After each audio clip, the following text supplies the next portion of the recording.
For the last couple of years, I've been increasingly interested in the beautiful wildflowers that we have in the British Isles. And so it was lovely to do this project on our book of the month and do yet more research about wildflowers. So I just wanted to show you some of the books I use to identify flowers. So this is one of my favourite ones, really clearly illustrated. So when I find a flower that I don't know what it is, I tend to go with, like, some books are organised by colour, and I find that it's much easier to identify them when you've got an illustration that's clearly defined. So we've got clover here, clearly defined. It's easier to see than a photo. So you need a lovely book with good illustrations to identify them. I also do enjoy a bit of foraging, and this is the classic by Richard Mabey, Food for Free. So there's so much you can eat out there in the wild, loads and loads of things. From the common ones that we all know, like blackberry, sloes for sloe gin, but there's all sorts of other things. But it really need to identify them really well before you eat the things. And I find some of these books aren't quite good enough on the illustrations, so then I will back it up with one.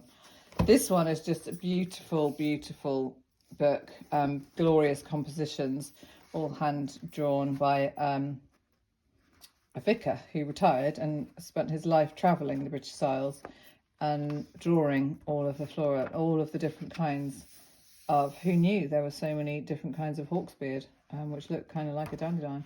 Oh, we have one here, this one here. Chicory. So yeah, lots of different beautiful drawings here. And so these are good for identification. And then also this one is lovely for identification. This is Sowerby's from 1895, which is one of my favourite books. I'm very lucky to have a copy that I came by recently. Beautiful plants in this one. Again, good for illustration, identification. And although really difficult to tell the different ones apart. And he just does a description here. And then this one is a really great foraging book by Miles Irving. But his pictures are in black and white, so I don't find this so useful for identification purposes, but they are really gorgeous, and it's a really gorgeous book. And he gives the uses, food uses of the different plants, which is great. And he also writes about what vitamins and minerals and sometimes potential medicinal uses for them. So this one is where you can kind of learn it more in depth about the plants. So many mints that we have in the UK, amazing amount of mints. So those are some of my favourite books.